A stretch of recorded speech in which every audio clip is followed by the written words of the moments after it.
हैदराबाद से सामने आई एक घटना ने पुलिस को ही नहीं हर किसी को झकझोर कर रख दिया है। 25 साल की एक सॉफ्टवेयर इंजीनियर आधी रात मंदिर, नग्न अवस्था, देवी की मूर्ति और फिर तालाब में छलांग। कुछ घंटों बाद युवती का शव तो मिल गया, लेकिन मंदिर से गायब हुई देवी अम्मावरू की मूर्ति आज भी लापता है।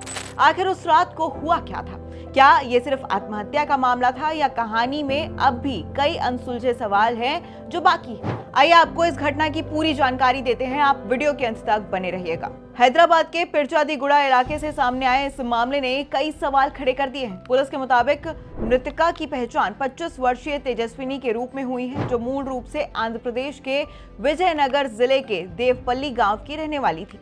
वो पेशे से सॉफ्टवेयर इंजीनियर थी और पहले बैंगलोर में नौकरी करती थी। हालांकि करीब 6 महीने पहले उन्होंने नौकरी छोड़ दी थी। इसके बाद वो अपनी मां अरुणा के साथ हैदराबाद के शंकर नगर कॉलोनी स्थित एक किराए के फ्लैट में रह रही थी, जबकि उनके पिता ईश्वर राव विशाखापट्टनम में रहते हैं। अब पुलिस के अनुसार माता पिता के बीच लंबे समय से वैवाहिक विवाद था और दोनों अलग अलग रह रहे थे। अब पुलिस की शुरुआती जांच के मुताबिक 17 जुलाई को तेजस्विनी अपनी मां के साथ मियापुर इलाके में एक 2 बेडरूम का फ्लैट देखने गई थी। दोनों रात को घर लौटे और अलग अलग कमरों में सो गए। आरोप है कि देर रात तेजस्विनी ने अपनी मां के कमरे को बाहर से बंद कर दिया और चुपचाप घर से बाहर निकल गई। इसके बाद जो घटनाक्रम सामने आया उसने जांच एजेंसियों को भी हैरान करके रख दिया। पुलिस ने आसपास लगे सीसीटीवी कैमरों की फुटेज खंगाली। जांचकर्ताओं के अनुसार फुटेज में तेजस्विनी नग्न अवस्था में एक मंदिर में प्रवेश करती हुई दिखाई देती है। पुलिस का दावा है कि वो मंदिर से देवी अम्मावरू की मूर्ति अपने साथ लेकर बाहर निकली और फिर पास के तालाब की ओर चली गई। वहीं कुछ समय बाद उन्होंने कथित तौर पर तालाब में छलांग भी लगा दी। बाद में उनका शव बरामद कर लिया गया, लेकिन मंदिर से गायब हुई देवी की मूर्ति अब भी नहीं मिली है। और यही वजह है कि अब पुलिस और डिजास्टर रिस्पांस फोर्स यानी कि डीआरएफ तालाब में लगातार सर्च ऑपरेशन चला रही है। जांच अधिकारियों का मानना है कि मूर्ति इस पूरे मामले का एक महत्वपूर्ण सबूत हो सकती है और इसी के साथ इसके मिलने से घटनाओं के क्रम को बेहतर तरीके से समझा जा सकता है। जांच यहीं तक सीमित नहीं रही। पुलिस तेजस्विनी की मां से भी लगातार पूछताछ कर रही है। इसके अलावा घटना से पहले उनकी गतिविधियों, मोबाइल फोन, वित्तीय लेन देन और कथित डेथ डिक्लेरेशन सहित कई पहलुओं की जांच भी की जा रही है। वहीं पुलिस ये भी पता लगाने की कोशिश कर रही है कि घटना से पहले उनके व्यवहार में कोई असामान्य बदलाव आया था या नहीं।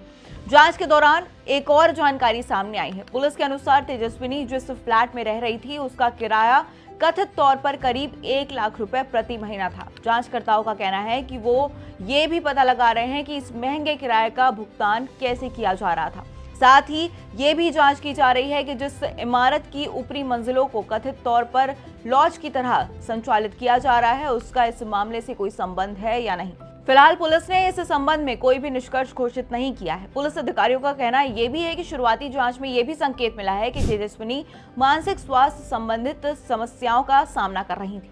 वहीं अधिकारियों के मुताबिक उनकी मां भी डर और असुरक्षा की भावना से जुड़ रही थी। हालांकि पुलिस ने स्पष्ट किया है कि मौत की असली वजह और घटना के पीछे का वास्तविक कारण अभी भी जांच का विषय बना हुआ है। अब तालाब में शव बरामद होने के बाद पोस्टमार्टम कराया गया है और कानूनी प्रक्रिया पूरी होने के बाद शव परिजनों को सौंप दिया जाएगा। फिलहाल पुलिस सीसीटीवी फुटेज, फॉरेंसिक सबूत, गवाहों के बयान और अन्य तकनीकी साक्ष्यों के आधार पर पूरे घटनाक्रम को जोड़ने की कोशिश कर रही है। वहीं अधिकारियों का कहना है कि अभी किसी अंतिम निष्कर्ष पर पहुंचना जल्दबाजी होगी। खैर, ये मामला इसलिए भी रहस्य बन चुका है क्योंकि एक तरफ पुलिस इसे शुरुआती तौर पर कथित आत्महत्या का मामला मान रही है, वहीं दूसरी तरफ मंदिर से देवी की मूर्ति का गायब होना, उसका अब तक बरामद ना होना और इसी के साथ पूरी घटना का असामान्य घटनाक्रम कई नए सवाल खड़े कर रहे हैं और इन सभी सवालों के जवाब अब तक पुलिस जांच पूरी होने के बाद ही सामने आ पाएंगे।